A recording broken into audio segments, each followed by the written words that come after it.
Hi guy, welcome back me channel. Beyond the Gates reveal that Bill wasn't the kind of man who punished people with a loud explosion. He punished them with silence, with doors closing in the dark, with the slow suffocation of watching your footing crumble while you couldn't point to a single, provable culprit. With Fairmont Crest already vibrating under the pressure of secrets held too tightly, and eyes that never stopped watching, Bill understood his real power didn't live in boardrooms or contracts alone, it lived in his ability to erase someone's stability without ever dirtying his hands. Tomas had believed he was finally touching the life he'd worked for. When the word partner appeared beside his name, when his office grew larger, when coworkers started treating him like he mattered. But Bill knew that title was nothing more than silk rope soft enough to feel like a gift, tight enough to choke without leaving bruises. The more Tomas believed he'd been chosen, the easier it would be to remind him that everything he had was still borrowed power, and borrowed power could be reclaimed at any moment. On the surface, Bill maintained the calm generosity of a boss who rewarded talent. Underneath, he carried a steady, private irritation. Tomas had seen something he was never meant to see. Tomas had stood too close to a moment that could fracture the image Bill fought to control. That kiss with Dani wasn't simply a personal lapse, it was an opening, a weakness, a crack in the armor. And Tomas, by witnessing it, became the living proof that the crack existed.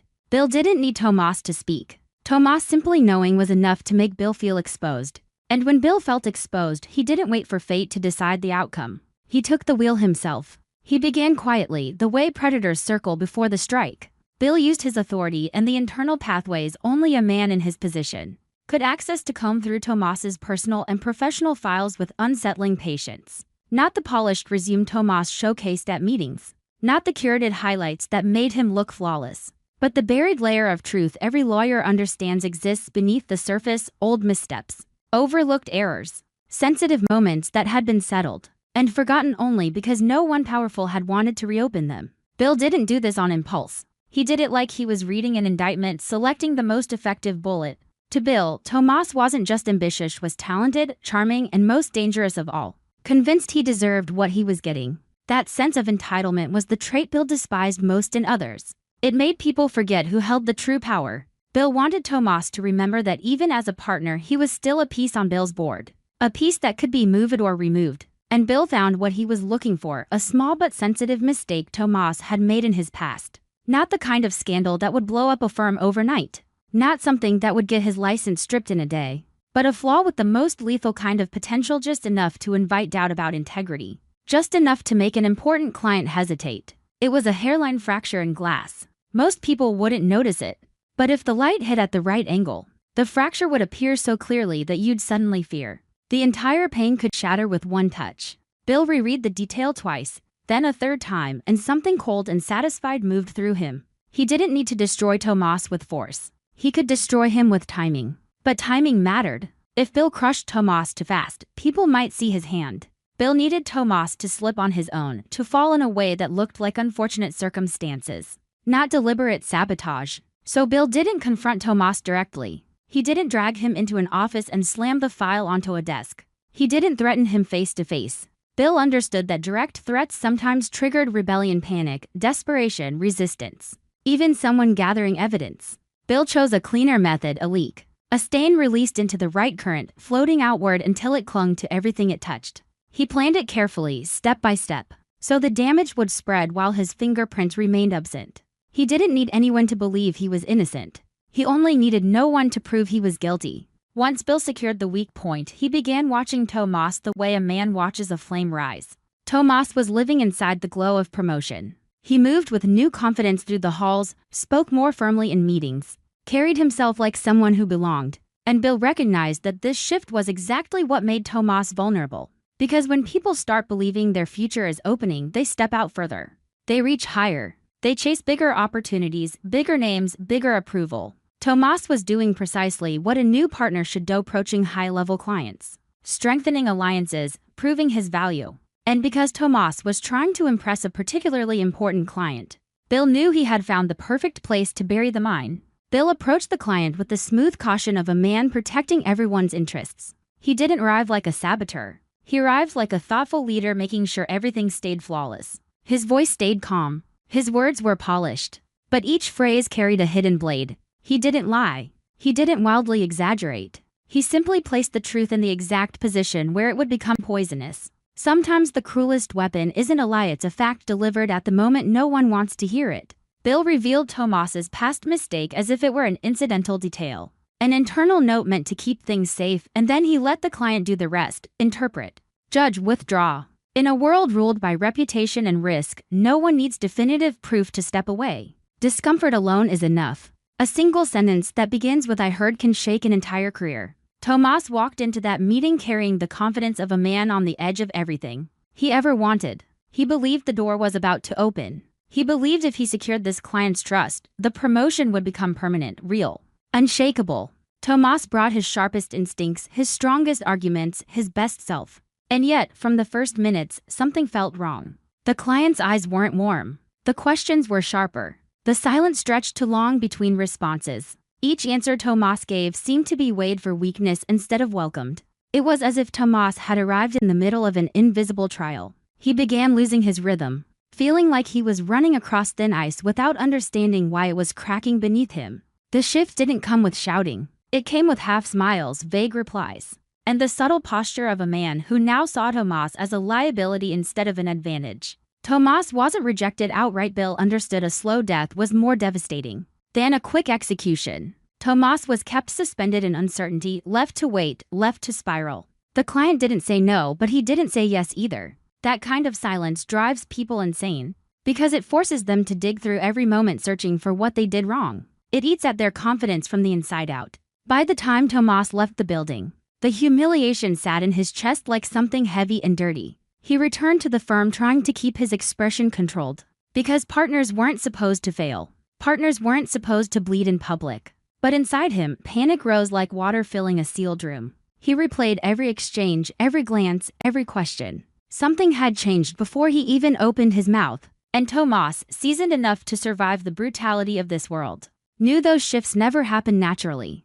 Someone had moved the pieces before he arrived. Someone had poisoned the air. His mind fell back into the past, into a memory he had spent years convincing himself was buried. The mistake wasn't monstrous, but it had been humiliating. It had been dangerous in the wrong hands. Tomas had believed it was settled, handled, dead. But today's suspicion felt like a hand pressing directly onto an old scar. No one needed to spell it out. He could feel the new judgment forming. He could feel his name changing shape in someone else's mind. And the realization lit something inside him, something raw, furious, and helpless. Tomas began to sense the outline of the trap. And with that came the terrifying clarity: only one person had the access and the motive to do this. At exactly this moment, only Bill could dig that deeply. Only Bill would gain from Tomas losing traction. Bill had promoted him like it was a gift, but maybe the gift had always been bait. Tomas thought back to Bill's calmness lately, his almost excessive composure. His praise timed to perfect lie like a hand resting on Tomas's shoulder, while fingers quietly tested the edge of a knife in the pocket.